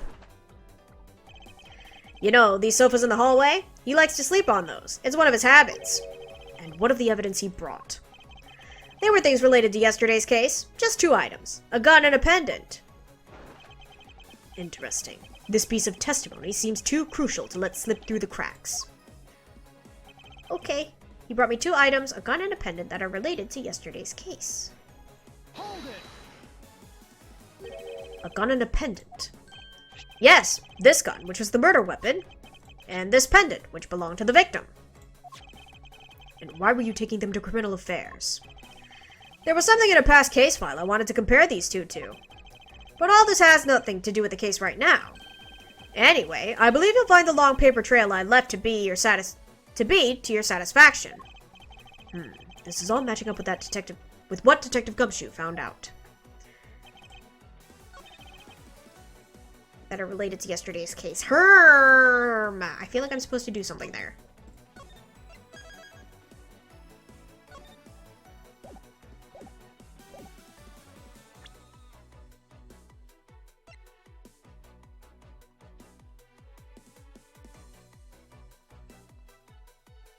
On? Objection! Nope. Okay. No! No! No, no, no, no, no, let me go. Maybe it's not? But why would they add that if it wasn't? A stroll. Okay.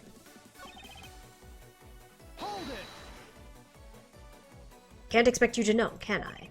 Nope, but I guess you can expect me to take a guess based on logical deductions. Oh, then let's see you deduce. Jim waited for me to leave and then stole the master key. For the purposes of sneaking into your room, of course. And that's when Miss Bird caught him red-handed, and the murder occurred. It's all exactly as I'd laid out earlier. I know he's lying. Blah, blah, blah. Okay. Did I press everything?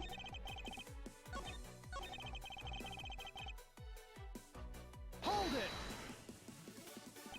Once escaped, I highly doubt a thief would linger nearby. Well, you never know. Maybe they didn't get what they were really after. Oh, you talk like you know quite a bit about this thief. It's nothing like that. I have no idea about anything, after all. Okay. That's very odd. Hold it! Actually, no, I wouldn't. Why not? That's elementary. The dying message, of course. Mr. Fate's killer very clearly left those letters on the spines of these files. And it was after they were on there that the thief stole one of them. You mean the zero files, right? And that's how we also know the letters themselves were a setup and not from Mr. Faith. If the thief was the killer, do you think they would try to undermine themselves? Ah! Or maybe the killer just didn't think of that either. Yes, that must be it. Maybe, just maybe. Okay.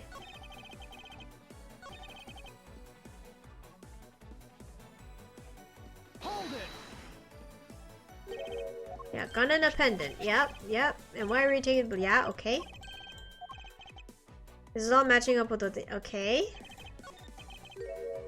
Ah! I don't know! We should be out there looking for the thief. They might still be nearby. Is it like this? Because they took the files.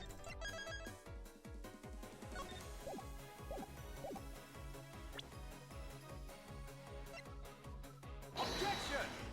No? No? I'm struggling. Okay, what do I have? I have my badge. Bullet went through his abdomen. The body was found at 2:05. Okay. One shot was fired. Prints were wiped. Okay. Files.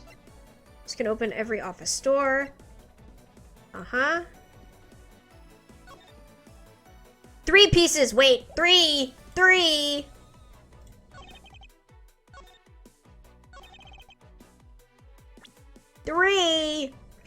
Objection! Okay. I just needed to read. Only 2 pieces. I believe the proper phrase here is, you fail. Excuse me? You fail as a prosecutor, Mr. Portsman, as you intend to keep evidence hidden from me. What are you talking about? I haven't hidden anything from you. Well, here's a piece I think you should read. Carefully. Ah! It says Mr. Faith was bringing 3 pieces! Yes, and this is the victim's real dying message to you, Mr. Portsman. I can't believe! To get tripped up by simple arithmetic! Buddy, where is the missing piece of evidence? You have it, don't you? Only the guilty would make such a face. Detective Gumshoe. You don't have to say it, sir. I'll pat the guy down from head to toe. Not the backbend. Don't come any closer! I'm warning you! This is all part of the investigation, pal, so don't even think about stopping me. No! Hey, what's this?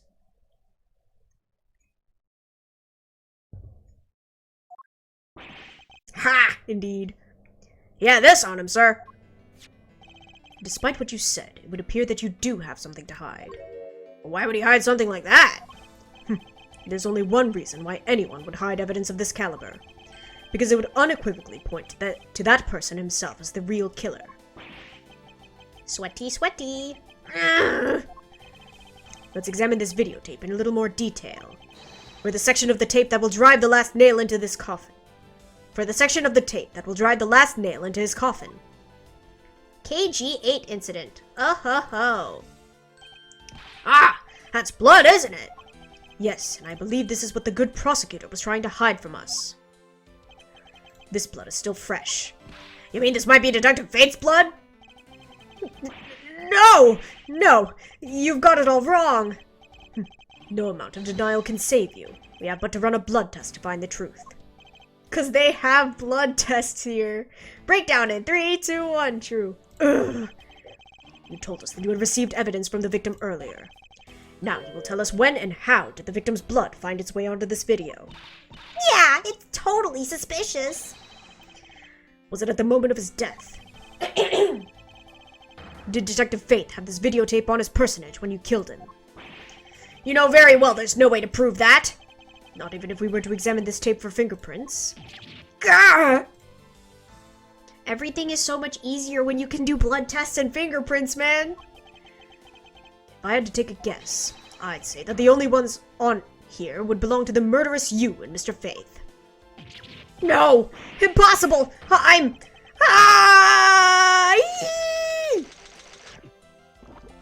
Buddy.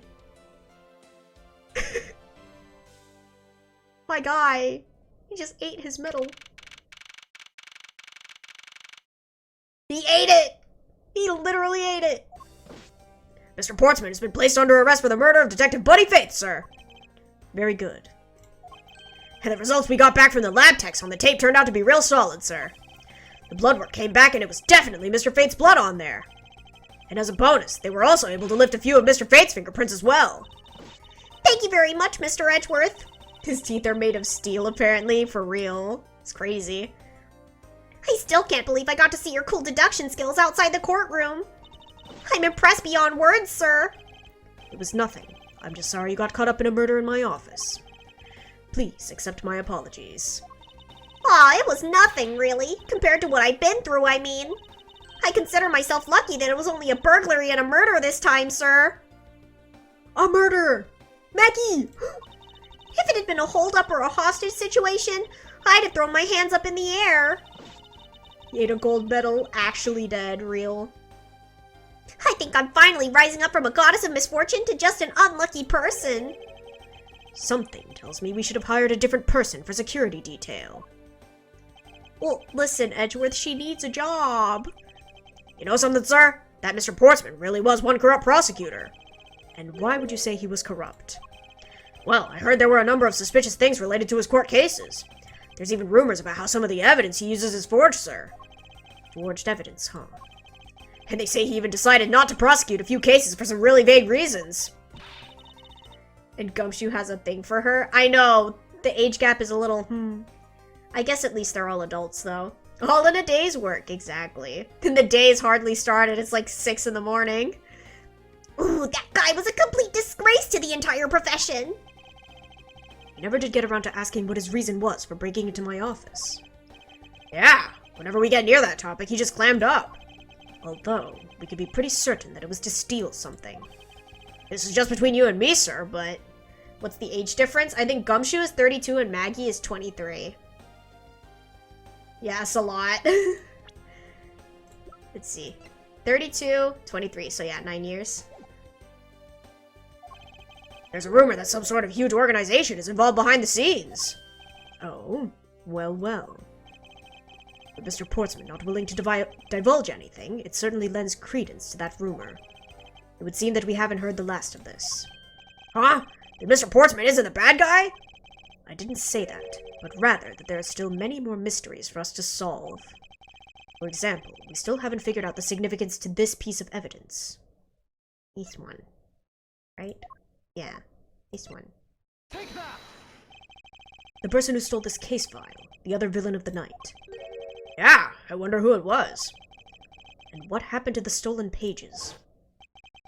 Wonder, who in the world was it that held me up at gunpoint? General rule is to divide your age by 2 and add 7 years, and if they're still younger than that, it's a no-go. Really? I didn't know that. So I guess she makes the cut. Am I doing my math right? Yeah, I did not know that was a thing. Mr. Edgeworth, sir. Yes. I came across this while I was processing your office earlier. Sir. This card. Still sus. She's right on it. Yeah, it's, barely there. It's barely okay. What is it, sir? Is that a bird or something on there? It's not just any bird. It's the mark of the raven. A 3-legged raven. Even you should know what this is, detective. 23 equals 23 approved. Yeah, just barely. Oh, it's about that thing, isn't it? The great thief everyone's talking about. Yes, this is the mark of the great thief Yatagarasu. Under the mark of the legendary bird, the Yatagarasu is noble to the end, a modern Robin Hood. Phoenix, right? Is that you? Labeled mysterious and phantom-like, the Yatagarasu appears and vanishes at will. If I do the math with my age, yuck, absolutely not. That's fair. But we don't know much about this thief's ultimate goal. We do know the targets. The Yatagarasu likes to find and make public evidence of corrupt dealings of all sorts. The theft is always performed in silence, and always with perfection. Once a target is chosen, no dramatic calling card or announcement is sent forth. Instead, the chosen corporation is infiltrated without even the target noticing. Some days later, the evidence that was found is sent out to the mass media, along with a single card. Although it has been a while since the Yatagarasu's last appearance. Hey, Mr. Edgeworth! Look! Something's written on the back! What? Let me see. That justifies seniors dating freshmen, oog. It's the location of where the thief put the stolen files! What language is this? A very long acronym. So the person who stole the contents of the file was the Yatagarasu. Yatagarasu. Organization. Quite a few key words are popping up in this mystery. The murder in my office. The return of the great thief Yatagarasu. Yep, looking back, I can't say I didn't see these events coming. But they were heralded by the incidents that began to occur 2 days ago. And now we go back in time. The end. Let's go. Yippee. Alright, and that is where we are going to end it for today. That was like just 2 hours. Let's go. Excited for the next case. Me too. My voice is very dead right now, though. Alright, let me see if there's anybody we can raid into. Thank you guys for coming. That was fun. I'm so happy to be playing this game. You have no idea. See. Is anybody playing Ace Attorney? But like one that we've already played so you guys don't get spoiled.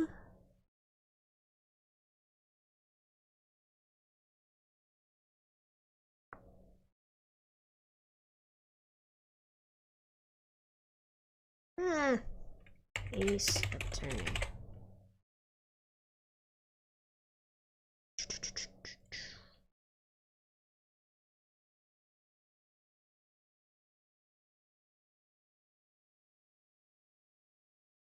Alright, we are going to raid into... let's see. Alright, we're going to raid into Imagine Red. They are playing the first Ace Attorney game, so if you want to stick around for that, awesome. And if not, that is okay. Thank you so much to everybody who dropped by. Hopefully I'll see you guys next time. Bye-bye!